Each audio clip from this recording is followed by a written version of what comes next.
Leo, and welcome to your July 2026 tarot card reading. Oh my goodness, July is here, and I almost stumbled over 2026, realizing that we're past the halfway mark for this year. We're already, ingressing on 2027, so that's why I stumbled there. And that's crazy, right? Oh my goodness, that one jumped, we'll take it, especially since it's your energy. All right, Queen of Wands.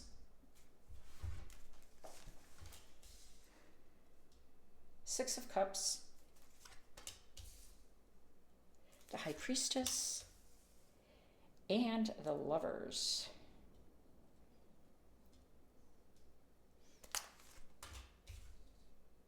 The Hermit, Knight of Swords, the Hanged Man, and Seven of Wands. All right. It looks like you want to hurry up and go somewhere, and you're facing a little bit of a slowdown no matter which direction you're going in. So let's take a better look at that. So first off, this is your energy, yay. And guess what? Leo season starts July 22nd. It's going to be all about you. And Jupiter is in your sign for a full year, and he speaks your love language. I'm loving this for you. This is going to be a crazy month for you. Crazy good. All right. So you're going to be invited, to take center stage, to maybe, so this Lover card indicates a partner, a relationship, an agreement. And I'm looking at this thinking that this is you and your partner in your relationship, and you're ready to take center stage on something. You're ready to take the lead on something, unapologetically, of course, right? And you understand, being the Queen of Wands that you are, that the more you're out there, the more visible you are, the more admirers and people see you, right? So there's more opportunities that come your way, So that's part of the manifestation, right? Process, the law of attraction, be, stand out, be excited, be passionate, be who you are at your highest level, and you will attract the things that are meant for you. And two, Jupiter being in your sign is going to make sure by creating some fortunate circumstances, good luck and abundance. Now listen, the Knight of Swords isn't always what I would, classify or categorize as a real positive. Okay, not that it's negative, but it doesn't lead with positivity a lot of time, because it looks like it's aggressive, right? And sometimes, it might be short-sighted. It doesn't have the holistic view, just, kind of, honed in on one thing, chasing one thing, oblivious to what's around. But that's not always the case. And in this case, it's not the case. This Knight of Swords, listen, is chasing down all of these circumstances and all of these opportunities and these fortunate jobs and connecting with people. And by the way, for some of you, this is connecting with some of your friends, some people that you grew up with, your network. And Mars is working that house for you. Mars is in your 11th house of friends, networks, and, long-term plans. So, he's taking names, he's getting things done, and influential people are going to start to show up to you, and important people will. Now, yes, the Lovers does indicate marriage, but it can also indicate a business partner or somebody very important in that realm. So I love it. So this is Mars in action, taking names, running things down, and getting things done. I like that for you. And you're going to like that pace too, by the way. So Mercury retrograde is working behind the scenes in your house of spirituality and karma. And I love the Priestess and both the Hermit showing up, because the High Priestess is a spiritual energy. Obviously, she's a high priestess. She's similar to the Hierophant, kind of in the same setting, where it's a cathedral with stained glass and maybe on an altar with a crown and a cross and,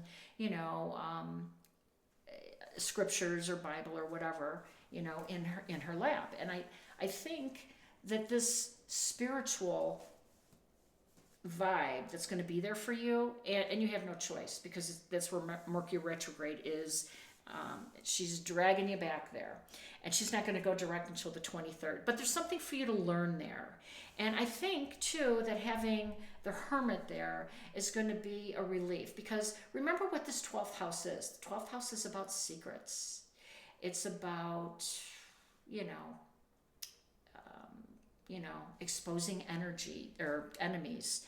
And I think that's this Hermit vibe here. I think that you're going to finally realize, or something's going to be revealed, with the Hermit shining a light in that 12th house and exposing, a behind the scenes, secret enemy, somebody who's trying to thwart your progress. And maybe that's why you have been in this protective mode, this, I'm securing my information, I'm not sharing my plans, I'm keeping my cards close to my vest. And there's nothing wrong with that, by the way. But I think that's what's happening. And that's why I like the Hermit here, because I think that there's something a little bit more nefarious going on in your 12th house, and not just also woo-woo spiritual like the High Priestess, although that is there for you too. Because why? The Hanged Man is Pisces card ruled by the 12th house. So this is 3 major arcana cards. And Leo, that's water. That's heavy energy for you, your fire and your passion. But there's a reason that this energy is coming to you this month. So it won't dull out Jupiter's, flame for you. You're still going to be receiving, the beautiful, beneficial circumstances and good luck and games of chance and meeting the right people and having those right connections. That's all going to still happen, but you can, both of these things exist at the same time, and you can do it. But put some time here, because I think you're going to be surprised coming out of this, what how you come out of this, okay? Now, I want to just say one more thing. Neptune and Saturn are retrograde, and I do think that, the Hermit and the Hanged Man represent a slowdown period. So it's all retrogrades. And Neptune and Saturn, retrograde is in your travel, your house of publishing, higher learning, legal matters, all of that. So, there's some lessons here for you. And really it's about what you want to pursue, because this is a wide world out here, right? Neptune and Saturn in the 9th house reverse or retrograde is asking you to make sure what dream you really want to go after. Make sure that you're heading in the right direction for yourself.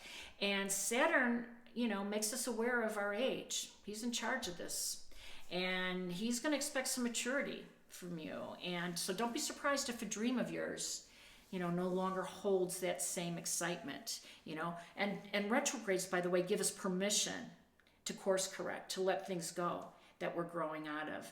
And there's plenty of exciting adventures, waiting for you. And when Saturn turns direct sometime in December, so we got a while with it, you'll be ready to move forward.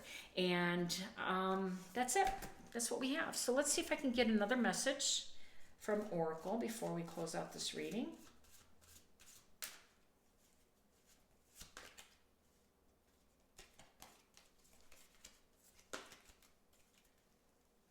All right, mental conflict. Took me a minute here. So, yeah, and that's the push and pull. That's beautiful. The sun is shining on you. It's your season. You're going to be favored for personal goals, and you've got Jupiter in your house, So that's a year-long journey of just good luck and good fortune. But then we have some deep psychological and spiritual work to attend to. But I think it's good. So don't, get too much in your head. Go with the flow if you can, because if you take each energy as it comes towards you and just ride with it, then the next wave will be a little bit more gentle. Hope it makes sense. Hope it resonated. If it has, please like, share, and subscribe. Wishing you balance, peace, and harmony. Take care.